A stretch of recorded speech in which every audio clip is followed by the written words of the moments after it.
Spectacle pour terminer avec les Parchemins d'Hermès, 2000 ans d'histoire de Fréjus et de sa région. Depuis 4 ans, cette production Son et Lumière remporte un succès grandissant auprès du public estival. Jacqueline Pozzi, Benoît Lotte. 21h30, l'armée allemande bombarde Fréjus et les résistants de Provence débarquent sur la scène du théâtre antique. Point de départ d'un voyage dans le temps et début de la quête d'Hugo qui devra traverser 2000 ans d'histoire du Var pour retrouver les Parchemins d'Hermès. Merci de nous avoir sauvés, monsieur. Appelez-moi Hugo. Soit. On a voulu raconter un petit peu l'histoire de Fréjus et de sa région. Mais on n'a pas voulu faire une reconstitution historique, à savoir le bon bouton, la bonne couleur, etc. On a plus voulu faire quelque chose de ludique, mais on a voulu partir sur des faits qui se sont réellement passés à Fréjus. Par exemple, la peste Saint-François de Paul est réellement venue à Fréjus. Je vous promets qu'il n'y aura plus jamais la peste dans cette région.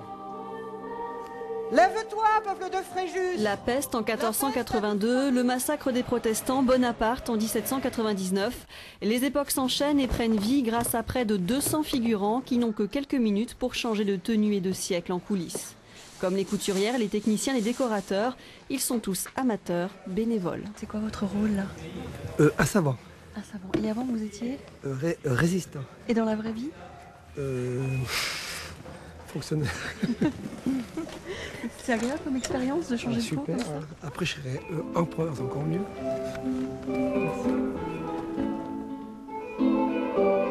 Pour cette grande fresque, les membres de l'association Loup Mysterieux ne sont pas seuls. Des troupes amies sont venues en renfort. La Renaissance vient de Castres, les Gueux de Grenoble.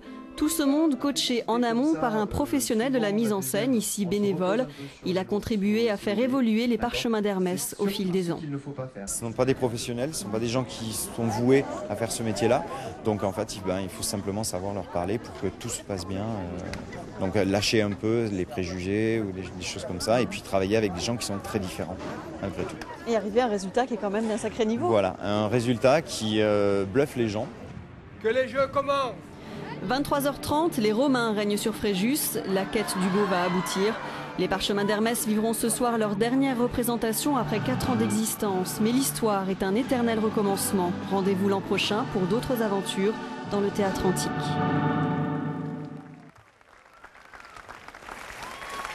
C'est la fin de ce journal.